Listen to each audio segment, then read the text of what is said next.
বর্তমানে আমাদের দেশের সংকটের প্রথম চেহারা আমাদের ভাষার মধ্যে দেখবেন। সেটা আজকের আলোচনায় আমি অন্তর্ভুক্ত করি নাই। কোনো জাতির যখন অবনতি শুরু হয় তার প্রথম লক্ষণ ধরা দেয় তার ভাষার মধ্যে।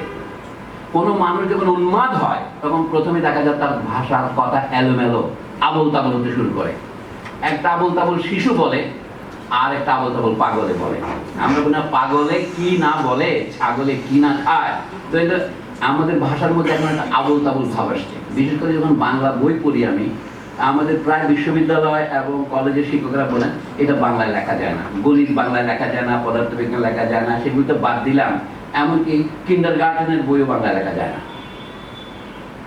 এমন দেখেন যত স্কুল হচ্ছে সবগুলোর নাম ইংরেজিতে। এই চট্টগ্রামে দেখলাম এই grammar school, Sunnydale grammar school, আমি নাম বলতে পারছি না, কারোর কিন্তু আমার কোনো এজেন্ডা নাই। আমি বলছি যে অজস্র নাম হচ্ছে, আমার ছেলেকে সবাই বলে অমুক গ্রামার স্কুল বলে, অমুক বলে। আজ বাংলাদেশের সমস্ত স্কুল কলেজের নাম বাংলাদেশ স্বাধীন হবার 50 বছর পরেও কেন ইংরেজিতে হবে, যেন এই নামটা বাংলায় দেওয়া যাচ্ছে না। আমি অক্সফোর্ড ইন্টারন্যাশনাল, কার্ডিফ ইন্টারন্যাশনাল সব নাম বলছি না, হারভেস্ট ইন্টারন্যাশনাল, সব কিছু ইন্টারন্যাশনাল হতে হতে এমন কি হয়েছে ইন্টারন্যাশনাল ক্যাডেট মাদ্রাসা হয়েছে, ব্র্যাকেটে লেখা আছে ইংলিশ ভাষা। আচ্ছা, আমরা এটা স্বাভাবিকভাবে নিচ্ছি, কিন্তু এটা স্বাভাবিক নয়, এটা প্রাকৃতিক নয়, এটা হচ্ছে দ্বিতীয় স্বাভাবিক, এটা হলো সাংস্কৃতিক। আমরা কেন এটা করছি? আমার ভাইয়ের রক্তের আগামী 21শে ফেব্রুয়ারি দিয়ে আমরা একটু শুরু করিনি, এবং এখনো সেই গান দিয়ে মাঝে মাঝে আমরা কৃত্রিম কুম্ভীরাস্ত্র প্রাপ করি না?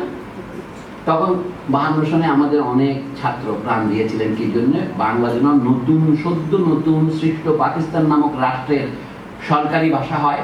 এটাকে আমরা তখন বলেছিলাম রাষ্ট্রভাষা। মানে হলো শিক্ষা দীক্ষার ভাষা হবে, সরকারি চাকরি করার ভাষা হবে, আপনি ব্যাংক বাণিজ্যে যে আদান প্রদান করেন তার ভাষা হবে, সমাজের ভাষা।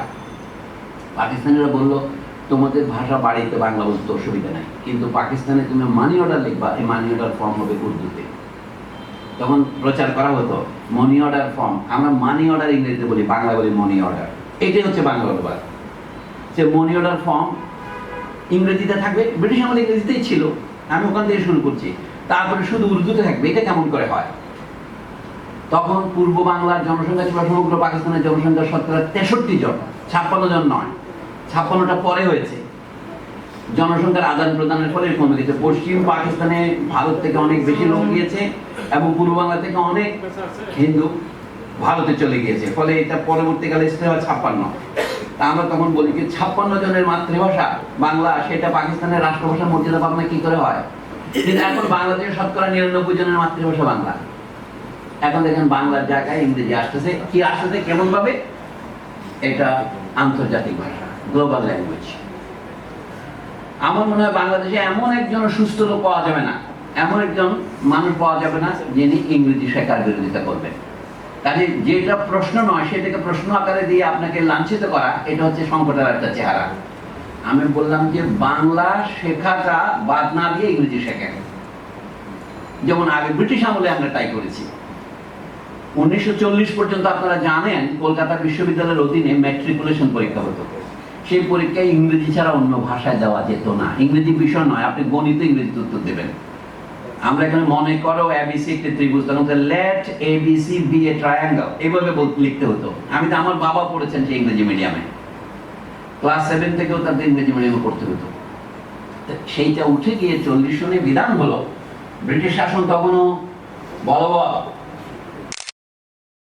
শ্যামাপ্রসাদ মুখার্জি, এবং তার একটু পরে 40 সনে আইন হলো ম্যাট্রিকুলেশন পরীক্ষা দেওয়া যাবে। দেশীয় ভাষা মানে একদিকে বাংলা আর একদিকে হিন্দুস্তানি, যেটাকে উর্দু বলি এখন আমরা। এই দুটো অনুমোদন হলো কলকাতা বিশ্ববিদ্যালয়ের জন্য, অন্যান্য বিশ্ববিদ্যালয়ের অনুমোদন হলো। তারপর 1971-এ বাংলাদেশ স্বাধীন হলো। সময় দেখেন অতি সংক্ষিপ্ত, 30 বছর, 40 থেকে 70। কিছুটা মুখে আমরা, এই যে মানুষ মুখে একটা মনে একটা, 75-এর পর থেকে আবার দেখবেন আপনি বাংলাদেশে আস্তে আস্তে ইংরেজি মিডিয়ামে জয় জয়কার হলো। এখন সমস্যা হচ্ছে বাংলাদেশে বাংলাটা নিম্ন শ্রেণীর ভাষায় পরিণত হচ্ছে এবং ইংরেজি উচ্চ শ্রেণীর ভাষায় পরিণত হচ্ছে। এটা আমরা পরিকল্পনা করে করেছি আমি বলছি না, ফলে তা হচ্ছে। এবং উচ্চ শ্রেণীর ছেলেমেয়েরা আর বাংলায় পড়ছে না, এবং বাংলা না জানাটাকে তারা গৌরবের মনে করছে। এটা হলো আমাদের জনগণের সংকট। আমি ভাষা দিয়ে শুরু করলাম, আমরা একটা জনগণ হয়েছিলাম কিভাবে? পৃথিবীতে বহু জনগণ আছে, যেখানে জনগণ শব্দটা একটা শ্রদ্ধেয় শব্দ। যদি আপনি কাউকে জিজ্ঞেস করেন হোয়াট ইজ এ পিপল, বলে there is an act by means of which a people is a people. এই অ্যাক্টটা কি? এটার বহু শব্দ আছে, এটার নাম ট্রান্সফরমেশন, এটার নাম রেভলিউশন, এটার নাম হিস্ট্রি। আপনি ইচ্ছা করেছেন আপনার কর্মক্ষেত্রের নানা রেকর্ড, একদিনের ঘটনা বলছি না, এটা প্রসেস বলে, প্রক্রিয়ার মধ্য দিয়ে একটি দেশের মানুষ একটি দেশের মানুষ হয়ে ওঠে। সেই দেশের মানুষ ওটাকে বাংলা আমরা জনগণ বলি। কিছুক্ষণ আগে আমরা জনগোষ্ঠী বলে লোকে। আর বহু শব্দ আছে, তার মধ্যে ইংরেজিতে যে শব্দটা টিকে গেছে এটা হচ্ছে পিপল। এবং একটা সময় বাংলায় যখন জনগণ করেন তখন আমরা এক বচন করবো না বহু বচন করবো আমরা স্থির করতে পারি না। ইংরেজিতে পিপলসও বলতে পারেন, পিপলও বলতে পারেন, বাংলায় জনগণগণ বলবেন না, জনগণই। শব্দটা গঠনেই প্লুরাল, কিন্তু এক বচনে এটা ব্যবহার করা যায়, বহু বচনও করা যায়। কিন্তু অন্যান্য ভাষায়, যেমন স্প্যানিশ ভাষায়, এটা বহু বচনকে স্পষ্ট করা যায়। লস পুয়েবলুস অরিজিনারিওস, ওরা বলে যে আদিম জনগণ, আগের পুরনো। যেমন ল্যাটিন আমেরিকা যে ল্যাটিন ইন্ডিয়ারা ছিল, কালো সাদারা সেটা উৎখাত করেছে, ওরা বলে লস পুয়েবলোস। স্প্যানিশ ভাষা পুয়েবলো মানে পিপল, পুয়েবলো মানে গ্রামও বটে। প্রত্যেক ভাষার নিজস্ব রহস্য আছে, মিষ্ট আছে। এল পুয়েবলো ইউনিদো হামাস সেরা ভেনসিডো, বিখ্যাত স্লোগান। এল পুয়েবলো ইউনিদো, if the people are united, a united people can never be defeated. এল পুয়েবলো ইউনিদো হামাস মানে নেভার, সেরা মানে উইল বি, ভেনসিডো vanquished. A united people will never be vanquished. সমস্যা হচ্ছে আমি ইউনাইটেড পিপল হলাম কিনা। যখন সংবিধান লেখার সময়, এই জন্য আমি বলছি যে রাষ্ট্র গঠন করার সময় মনে হয় রাষ্ট্রটা কি করে গঠিত হলো। তো এই বিষয়ে বেশি পিছনে না গিয়ে আমি আরেকজন বৈজ্ঞানিকের নাম বলি, তার নাম জর্জ রুসো, যারা আমরা পলিটিক্যাল সায়েন্সে পড়েছি। তার অন্যান্য বিখ্যাত বইয়ের মধ্যে একটা বইয়ের নাম হচ্ছে দু কন্ত্রা সোশিয়াল, ফ্রেঞ্চ ভাষায়। ইংরেজিতে সংক্ষেপণ এটাও অনুবাদ হওয়া উচিত অন দি সোশ্যাল কন্ট্রাক্ট, মানে সোশ্যাল কন্ট্রাক্ট প্রসঙ্গে।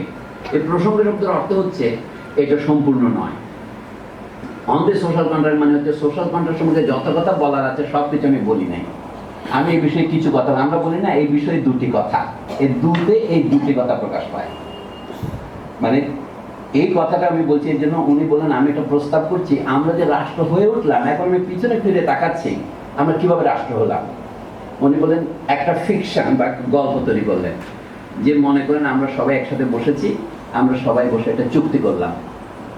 এটা ওনার তৈরি করা নয়, চুক্তিটা সমাজে এই ধারণা তখনই চালু ছিল, এটা আদালত থেকে এসেছে, আইনের জগৎ থেকে এসেছে, মানুষ তাদের চুক্তি করে সম্পত্তি বিক্রয়ের জন্য। তো মনে করেন রাষ্ট্রটা গঠন হয়েছে একটা চুক্তির মাধ্যমে। চুক্তি কি করে হলো? চুক্তি হলে চুক্তির ক্রমশ দুইটা পক্ষ লাগবে। আপনি জমি বিক্রয় করবেন, দাতা এবং গ্রহীতা থাকবে। তো এই চুক্তিপত্রের দাতাকে গ্রহীতাকে, এই বিষয়ে তার আগে রুসো সাহেব লেখার 100 বছর আগে ইংল্যান্ডের বিখ্যাত দার্শনিক টমাস হবস 1650-এর দিকে, ইংল্যান্ডে তখন বিপ্লব চলছে, 1642 থেকে বিপ্লব শুরু হয়েছে, সেই বিপ্লব চলছে 1660 পর্যন্ত চলবে। আমরা বর্তমানে যে অবস্থায় আছি এটা তার কাছাকাছি, এটা বোঝার জন্য বলছি। একটা পার্থক্য, আমরা নিজের ভাষায় কথা বলতে পারছি না। আমাদের যা কিছু শ্রদ্ধে কথা বলতে হলে ইংরেজিতে বলতে হয়। আমি যদি ইংরেজি লিখতে না পারি আমাকে খুব ভালো একাডেমিক মনে করা হয় না। এটা আমাদের ঐতিহাসিক পরিস্থিতি। এই পরিস্থিতির মধ্যে আমি দ্বিতীয় পরিস্থিতির কথা বলছি। এখন আমাকে রাষ্ট্র গঠন করতে হবে। আমাদের সংবিধানটাও লেখা হয়েছিল, যেটা এখনো পর্যন্ত দেশে বাতিল হয়নি, স্থগিত অথবা অজ্ঞান অবস্থায় আছে। এই সংবিধান লেখা হয়েছিল ইংরেজিতে এবং তার একটা বাংলা অনুবাদ করে তারপরে আমরা আবার একটা অধিক কথা বলেছিলাম, এটা বাংলায় লেখা হয়েছে, ইংরেজি অনুবাদ হয়েছে, কিন্তু বাস্তব শুধু তার উল্টা। আমি এই ঐতিহাসিক পরিস্থিতির মধ্যে রেখে বলছি, বর্তমানে আমাদের যে রাষ্ট্রের সংকট চলছে সেটা হচ্ছে আমাদের রাষ্ট্রটা গঠিত হতে হবে। আমরা জানি আমরা ঐতিহাসিক মুক্তিযুদ্ধের মাধ্যমে বাংলাদেশ গঠন করেছি। 1971 সনের 10ই এপ্রিল যে স্বাধীনতার ঘোষণাপত্র দেওয়া হয়েছিল, এইটা হচ্ছে বাংলাদেশের প্রথম ঘোষণাপত্র। মানে পাকিস্তান বাহিনী আক্রমণ করার 15 দিন পর যে কোনো শিশু, স্কুলের ছাত্র ছাত্রী জিজ্ঞাসা করতে পারবে এই ঘোষণাপত্র দিতে বাংলাদেশে 15 দিন লাগলে কেন? লাগলে এই জন্য যে আমার প্রস্তুতি ছিল না। অর্থাৎ এরকম আক্রমণ করবে সেটা সকলেই জানতে। অন্তত মার্চ মাসের 1 তারিখ থেকেই দেশের রাস্তায় মানুষ নেমে গেছে। আগের কথা আমি বাদ দিচ্ছি, সারা মাস বাংলাদেশের নেতাদের নির্দেশে চলেছে। কিন্তু এখন তারা জানতো পাকিস্তান সৈনিক নিয়ে আসতেছে। আগে যখন ঘটনা শুরু হয় মার্চ মাসের শুরুতে, এখানে 2-3 হাজারের বেশি পাকিস্তানি সৈনিক ছিল, কিন্তু 1 মাসের মধ্যে তারা প্রায় 30,000 সৈনিক নিয়ে আসে। যখন তারা সত্যিকার আক্রমণটা করে 25 তারিখ এবং 26 তারিখের মাঝে মাঝে রাতে, তখন আমরা যত গল্প শুনি যে স্বাধীনতার ঘোষণা দেওয়া হয়েছে, এটা গল্প আকারে রাখাই ভালো, ওটা নিয়ে বিষয় নয়। যেটা আমরা লিখিত দলিল পাচ্ছি, মানুষের যখন আক্রান্ত হয় তখন মানুষ করে কি, ফিরিয়ে দেয়। সেইভাবে আমাদের সৈনিকেরা লড়াই করেছে, পুলিশেরা লড়াই করেছে, ইপিআররা লড়াই করেছে, আমাদের ছাত্ররা লড়াই করেছে, যেখানে যা যা আছে তাই নিয়ে তারা শত্রুর মোকাবেলা করেছে। কিন্তু তাদের দেশা ছিল না, আমরা কি মোকাবেলা করছি, কে রাষ্ট্রপতি, কে